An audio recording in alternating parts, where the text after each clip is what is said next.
अस्सलामुअलैकुम, welcome to my YouTube channel. थोड़ा सा रात तो हो गया है, आज मेरा दिल कर रहा है बाहर जाने का, रुद्दुफ़ वाले साइड पे।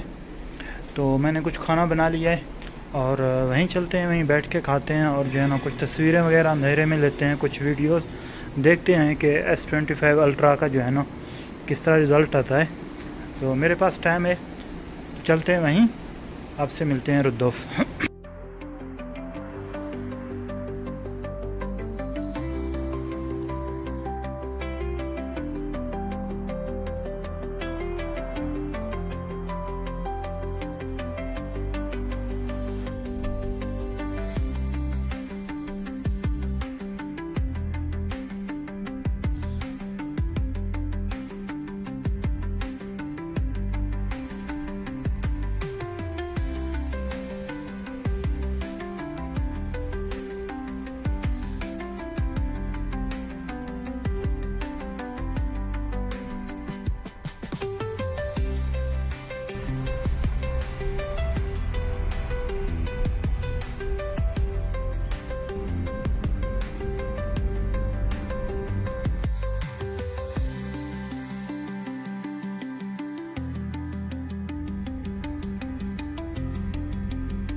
वैसा मैं अपना खाना भी खा रहा हूँ, ये देख रहे हैं, चावल लेके आया हूँ।